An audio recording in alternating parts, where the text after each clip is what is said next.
ರಾಜ್ಯದ ರೈತ ಬಾಂಧವರಿಗೆ ನಮಸ್ಕಾರ. ನಮ್ಮ ನ್ಯೂಸ್ ಕನ್ನಡ ಮತ್ತೊಂದು ವಿಡಿಯೋಗೆ ತಮ್ಮೆಲ್ಲರಿಗೂ ಪ್ರೀತಿಯ ಸ್ವಾಗತ. 21,000 ರೂಪಾಯಿ ಹಣ ರೈತರ ಖಾತೆಗೆ ಜಮಾ ಆಗಿದೆ. ಈಗ ಮೂರನೇ ಹಂತದ ಹಣ ಬಿಡುಗಡೆಗೆ ದಿನಾಂಕವನ್ನ ಫಿಕ್ಸ್ ಮಾಡಲಾಗಿದೆ.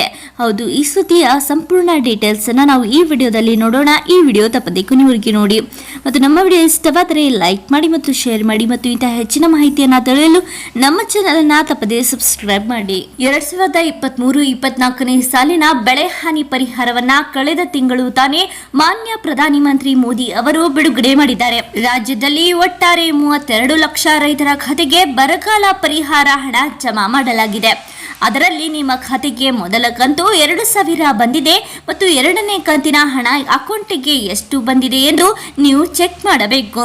ಆಗ ನಿಮಗೆ ಗೊತ್ತಾಗುತ್ತದೆ ಎಷ್ಟು ಬಂದಿದೆ ಎಂದು. ಹೌದು, 3 ಲಕ್ಷ ರೈತರ ಖಾತೆಗೆ ಕಾರಣಾಂತರಗಳಿಂದ ಬೆಳೆ ಹಾನಿಯನ್ನ ಜಮಾ ಮಾಡಿಲ್ಲ, ಆದರೆ ಇದೀಗ ಜಮಾ ಮಾಡಲಾಗಿದೆ. ಅಂದರೆ ಪೆಂಡಿಂಗ್ ಇರುವ ಎಲ್ಲ ಹಣವನ್ನ ರೈತರ ಖಾತೆಗಳಿಗೆ ವರ್ಗಾವಣೆ ಮಾಡಿದೆ. ಮೂರನೇ ಕಂತಿನ ಹಣ ಯಾವಾಗ ಜಮೆ ಮಾಡಲಾಗುವುದು ಎಂದರೆ ಈಗಾಗಲೇ 2 ಕಂತಿನ ಬೆಳೆ ಹಾನಿ ಪರಿಹಾರ ಹಣ ರೈತರ ಖಾತೆಗೆ ಜಮಾವಾಗಿದ್ದು, ಮೊದಲು ತಿಳಿಸಿದಂತೆ 2,000 ರೂಪಾಯಿ ಜನವರಿ ತಿಂಗಳಲ್ಲಿ ಮತ್ತು 21,000 ರೂಪಾಯಿ ಮೇ ತಿಂಗಳಲ್ಲಿ ಜಮಾ ಆಗಿದೆ. 21,000 ರೂಪಾಯಿ ಹಣವು ಎರಡನೇ ಕಂತಿನ ಬೆಳೆ ಹಾನಿ ಪರಿಹಾರ ಹಣ ಎಂದು ರಾಜ್ಯ ಸರ್ಕಾರ ಘೋಷಿಸಿದೆ. ಮೊನ್ನೆ ತಾನೇ ನಡೆದ ಸುದ್ದಿಗೋಷ್ಠಿಯಲ್ಲಿ ಮಾತನಾಡಿದ ಮುಖ್ಯಮಂತ್ರಿ ಸಿದ್ದರಾಮಯ್ಯ ಅವರು ಇನ್ನು ಕೆಲವೇ ದಿನಗಳಲ್ಲಿ ಮೂರನೇ ಕಂತಿನ ಬೆಳೆ ಪರಿಹಾರದ ಹಣವನ್ನ ಕೂಡ ಬಿಡುಗಡೆ ಮಾಡಲಾಗುತ್ತದೆ ಎಂದು ತಿಳಿಸಿದರು. ಜಂಟಿ ಕೃಷಿ ನಿರ್ದೇಶಕಿ ತಾರಾಮಣಿ ಅವರು ಮಾತನಾಡಿ, ಬರ ಪರಿಹಾರ ವಿತರಣೆ ಮಾಡುವಾಗ ಪ್ರತಿಯೊಬ್ಬ ರೈತರ ಹೊಲದಲ್ಲಿಯೂ ಕ್ರಾಪ್ ಸರ್ವೆ ಅಂದರೆ ಬೆಳೆ ಸಮೀಕ್ಷೆ ಲಿಂಕ್ ಮಾಡಲಾಗಿದೆ.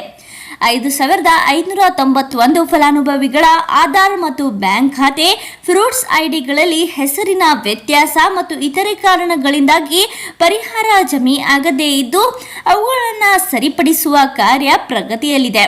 2023ರ ಮುಂಗಾರು ಹಂಗಾಮಿನಲ್ಲಿ ಮಳೆ ಕೊರತೆಯಿಂದ ಕೃಷಿ ಹಾನಿಗೆ ಒಟ್ಟಾರೆ 1,13,778 ಫಲಾನುಭವಿಗಳಿಗೆ 1 ರಿಂದ 9 ಹಂತದವರೆಗೆ 22 ಕೋಟಿ ಬೆಳೆ ಹಾನಿ ಪರಿಹಾರ ಧನ ವಿತರಿಸಲಾಗಿದೆ. ಜಿಲ್ಲೆಯಲ್ಲಿ ಬೆಳೆ ಹಾನಿ ಪರಿಹಾರ ವಿತರಣೆ ಕಾರ್ಯ ಇನ್ನೂ ಪ್ರಗತಿಯಲ್ಲಿದೆ ಎಂದು ವಿವರಿಸಿದರು.